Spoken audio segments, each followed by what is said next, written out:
जी आपका फिर से स्वागत है हमारे YouTube चैनल पर। और आज हम जो टॉपिक लेने वाले हैं वो है हमारा linear differential equation of higher order में हम नॉन होमोजेनियस डिफरेंशियल इक्वेशन को सॉल्व करना है।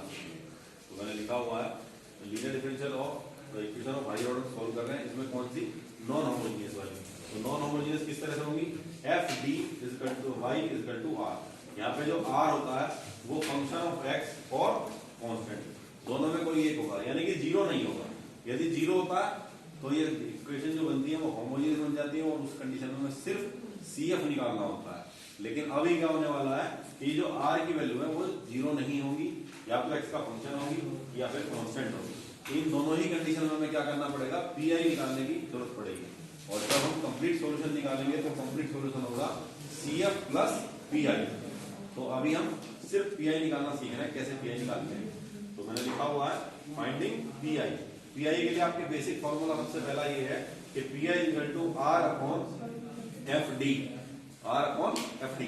ये फॉर्मूला आप यूज करेंगे और निकालेंगे PI को। अब ये जो PI निकालना है आपको वो डिपेंड करता है इस R की वैल्यू पर। तो यहाँ पर डिफरेंट केसेस हैं, तो आज हम दो केस यहाँ पर लेके चल रहे हैं कि किस केस में हम क्या करते हैं और फिर उसको क्वेश्चन के माध्यम से भी हम सीखेंगे। तो पहला केस इसमें आता है कि case first R is equal to e की पावर ax, यानी जो R है वो R का जो फंक्शन ऑफ x होगा, x का फंक्शन होगा, लेकिन किस तरह का फंक्शन है, e की पावर वाला। ठीक है, e is equal R is equal to e की पावर ax। तो क्या करते हैं इस कंडीशन के लिए अपने बेसिक फॉर्मूले का यूज करेंगे। तो pi इज इक्वल टू जाएगा e की पावर ax अपॉन fd। अब इस fd में क्या करते हैं, put d is equal to a in fd। तो जब d में fd में d की जगह a रखोगे तो आपके पास वैल्यू आएगी fa की। fa की वैल्यू अब यहां से जो निकलेगी आपके पास दो कंडीशन बनती हैं, या तो fa 0 आएगा या fa 0 नहीं आएगा। तो दोनों ही कंडीशन में चेंज जो PI निकालने का तरीका वो चेंज होता है। तो पहला तरीका ये लिया आपने कि d इक्वल टू a रखा fd में और fa की जो वैल्यू वो 0 नहीं आई है, fa की वैल्यू 0 नहीं आई है। तो PI क्या हो जाएगा, PI इक्वल टू e की power ax upon fa। That's it, बस यही हमारा क्वेश्चन खत्म हो जाएगा। PI हम निकाल चुके होंगे और CF पहले से पहले होना है, हमें कैसे निकालते हैं, तो CF प्लस PI करने का आंसर हमारे पास आ जाएगा। लेकिन अगर ये 0 आ जाता है तो फिर हमें आगे बढ़ना होगा। तो आगे कैसे बढ़ते हैं, क्या मैंने लिखा हुआ है कि यदि आपने FA निकाला और आंसर आ गया आपका 0, तो तब उस कंडीशन में आपको क्या निकालना होगा, F डैश A निकालना पड़ेगा। अभी आप पूछ रहे होंगे कि F डैश A कैसे आएगा। ये जो FD है, FD यानी कि जो R के नीचे यहाँ लिखा होता है, इस FD को D के रेस्पेक्ट में एक बार डिफरेंशिएट करेंगे तो आपको मिल जाएगा F डैश D। उस F डैश D में फिर से रिप्लेस कर देंगे D की जगह A। ओके, तो जब D की जगह A रखेंगे तो आपको मिल जाएगा F डैश A। अब ये F डैश A जो आएगा, यहाँ भी दो कंडीशन बनती है कि F डैश A या तो 0 आएगा या F डैश A 0 नहीं आएगा। तो यदि F डैश A 0 नहीं आता है तो आपका PI हो जाएगा PI equal to x into e की power ax upon F dash A। यदि ये 0 नहीं है, लेकिन अगर ये 0 आ गया तो फिर फर्दर हमें आगे बढ़ना पड़ेगा। तो F डैश हमें पहले A निकाला है, फिर वो भी 0 आया, और F डैश A निकाला वो भी 0 आ गया, तो हम क्या करेंगे, F डबल डैश A निकालेंगे। अब F डबल डैश A का मतलब क्या, कैसे निकालेंगे कि ये जो FD है इसको आप दो बार डिफरेंशिएट करेंगे विद रेस्पेक्ट टू D। तो इस तरह से करने के बाद आपको मिलेगा F डबल डैश D। उस F डबल डैश D में D की जगह आप A रखेंगे तो आप वैल्यू निकाल पाएंगे F डबल डैश A की। और वो वैल्यू यदि आपकी 0 नहीं आती है तो आप लिखेंगे PI इक्वल टू x की पावर 2 e की power ax upon F dash A। और फिर से यदि x की value sorry F double dash A की वैल्यू 0 आ गई तो फर्दर इसी प्रोसीजर के through F triple dash A निकालेंगे, और ये तब तक करते जाएंगे जब तक वो 0 नहीं आता है। या तो आप ये मेथड यूज कर सकते हैं, एक इसका अल्टरनेटिव मेथड भी है, मैं यहाँ लिख के बता दे रहा हूँ कि आपने ये निकाला है कि F A not equal to 0 है, तब तो यहाँ तक खत्म हो जाता है। लेकिन यदि F A 0 आ जाता है तो आप ये प्रोसीजर ना लेके इसका अल्टरनेटिव मेथड यूज कर सकते हैं कि F A 0 है, देन PI हो जाएगा आपका PI इक्वल टू e की power ax upon F D plus A। यानी D की जगह D प्लस A रख देंगे, यानी कि वो वाली वैल्यू जिससे 0 हो जा रही है वहां D की जगह D प्लस A रखेंगे तो हमारा क्वेश्चन इजीली PI हम फाइंड कर सकते हैं। तो ये था हमारा case first. And then case second is जब R की वैल्यू आपकी हो जाती है sin ax और cos ax, तो तब उस कंडीशन में क्या करेंगे, बेसिक फॉर्मूले के थ्रू जाएंगे। तो बेसिक फॉर्मूला हमारा क्या था, R अपॉन एफ डी। तो R की वैल्यू थी साइन ए एक्स अपॉन एफ डी। यहाँ डी की जगह मैंने लिखा है एफ डी स्क्वायर, वो इसलिए क्योंकि यहाँ पे हम जब पुट करते हैं वो लिखते हैं D square is equal to minus A square in F D square. तो कहने का मतलब ये हुआ कि नीचे जो फंक्शन है डी वाला, उसको हम डी स्क्वायर की फॉर्म में ही लिखेंगे। अगर वो डी की फॉर्म में आ रहा तो उसको डी स्क्वायर में कन्वर्ट कर लेते हैं। वो कैसे करते हैं जब हम क्वेश्चन करेंगे तो इस बात को हम समझ लेंगे।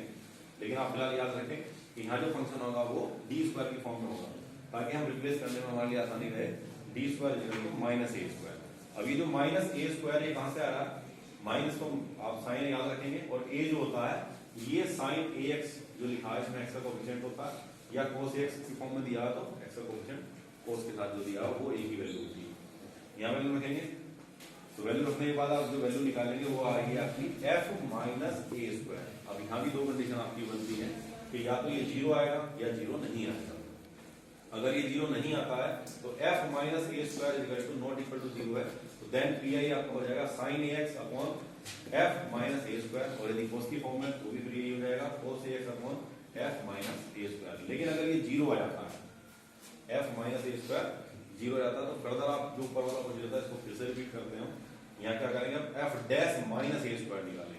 अब ये एफ डैश माइनस ए स्क्वायर कैसे आएगा, ये जो एफ डी स्क्वायर है उसको एक बार डिफरेंशिएट करेंगे विद रिस्पेक्ट टू डी, तो आप निकाल पाएंगे एफ डैश डी स्क्वायर। उस एफ डैश डी स्क्वायर में आप क्या करने वाले हैं, डी स्क्वायर की जगह माइनस ए स्क्वायर रखेंगे, तो आपके पास आ जाएगा एफ डैश माइनस ए स्क्वायर, और इसकी वैल्यू यदि जीरो नहीं आती है तो पी आई आपका हो जाएगा एक्स इंटू साइन ए x upon f dash minus ए स्क्वायर, और यदि कोस की फॉर्म में दिया होगा तो x into cos a x upon f dash minus A square. और अगर ये वैल्यू जीरो आ जाती है तो फिर क्या करेंगे, आप दो बार डेरिवेटिव करेंगे, फर्दर आगे इस मेथड को लेते जाएंगे जब तक कि वो नॉन जीरो ना आ जाए। तो इस तरह से हम दो केस हमने सीखे इसका फंडामेंटल्स कि किस तरह से हम इन दोनों केसेस में पी आई फाइंड करते हैं। अब इसको क्वेश्चन के माध्यम से हम सीखेंगे। Thank you. चलिए अब क्वेश्चन के माध्यम से समझ लेते हैं कि पी आई हम कैसे निकालते हैं। तो इक्वेशन में क्वेश्चन में यहाँ पे लिखा हुआ है d2y over dx square minus 5 dy by dx plus 6y equal to e की पावर 4x। तो आप देख रहे हैं यहाँ पे जो r की वैल्यू है वो e की पावर 4x आई, यानी कि जीरो नहीं है। तो जीरो होती तो होमोजेनियस हो जाता और CF ही निकालते थे। अब लेकिन क्या होगा कि जीरो नहीं है, e की पावर 4x है, यानी कि पी आई भी हमें निकालना होगा। तो देखो आगे बढ़ते हैं, हमें निकालना है इसका सोल्यूशन। तो सोल्यूशन निकालने के लिए हमें CF और पी आई दोनों चाहिए। तो पहले चाहिए CF। CF निकालने के लिए क्या करेंगे, यूज डिफरेंशियल ऑपरेटर। यहाँ पर डिफरेंशियल ऑपरेटर लगाते हुए इक्वेशन को डिफरेंशियल ऑपरेटर की फॉर्म में लिख लेते हैं। तो रिप्लेस कर दिया हमने, तो बन गया डी स्क्वायर वाई माइनस के 5y plus 6y equal to e की पावर 4x। सब में से y कॉमन ले सकते हैं, तो y कॉमन लेने के बाद बन गया डी स्क्वायर माइनस के ft plus 6y equal to e की पावर 4x। अब ये जो इक्वेशन नंबर इसको फर्स्ट मान लिए, इस इक्वेशन नंबर फर्स्ट के लिए हम लिखेंगे ऑक्सिलरी इक्वेशन। तो auxiliary equation for first auxiliary equation लिखने क्या करते हैं, d की जगह m पुट करते हैं और r की वैल्यू जीरो ही लेनी है। देखो यहाँ पर r की वैल्यू जीरो नहीं है, लेकिन r की वैल्यू जीरो ही लेनी है जब हम CF फाइंड करते हैं। क्या फाइंड कर रहे हैं, CF। तो d is equal to m और r is equal to zero. तो हमारी ऑक्सिलरी इक्वेशन बन गई m स्क्वायर माइनस के 5m plus 6 is equal to zero. Solve कर लेंगे तो m की वैल्यू हमारे पास दो वैल्यू हो गई, m is equal to 3 and m is equal to 2। Solve मैंने करके नहीं था, आप लोग सब कर सकते हैं। तो ये जो दो वैल्यू आ गई है, दोनों वैल्यू अलग अलग है, तो CF लिखना हमारे लिए आसान है। CF इक्वल टू हो जाएगा C1 e की power 3x plus C2 e की पावर 2x। तो ये निकल गया CF। लेकिन अभी क्या करना है, मुझको PI भी चाहिए। क्यों, क्योंकि r की वैल्यू जीरो नहीं है। तो PI पे आते हैं, नाउ फाइंड PI। तो PI का फॉर्मूला हो जाएगा PI equal to r upon FD होता है। तो FD की जगह मैंने लिखा हुआ है d square minus 5d plus 6। कैसे आया आप देखिए, कि ये जो इक्वेशन लिखी है, इक्वेशन नंबर फर्स्ट ये लिखी हुई है, ये जो ब्रैकेट में लिखा है फंक्शन ऑफ डी है into y equal to r।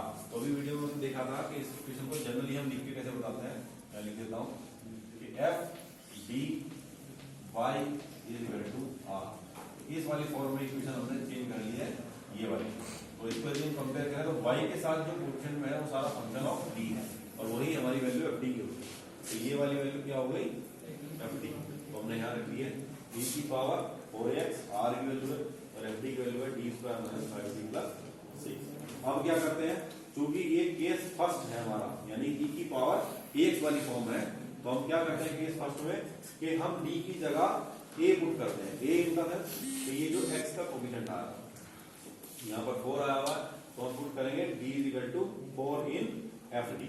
fd तो हमारा ये पुट करते हैं तो fd में जब 4 करोगे तो f4 की वैल्यू आ जाएगी 4 रखेंगे 4 का स्क्वायर 16 माइनस 5 इंटू 4 डी देगा प्लस 6 तो आंसर निकाल के आया हमारा f4 की वैल्यू आ गई 2 यानी कि जो जीरो नहीं है। तो केस फर्स्ट में भी हमारा फर्स्ट टाइप हो गया कि हम जब f4 की वैल्यू निकालिए या a की वैल्यू निकालते हैं तो जीरो नहीं आती है तो उस केस में पी क्या होता है पी हो जाता है पी इक्वल टू e की पावर 4x अपॉन f4 हो जाएगा। ठीक है वैल्यू हमारे पास सबकी है e की पावर 4x आ जाएगा f4 की वैल्यू निकाली 2 ये हो गया हमारा पी।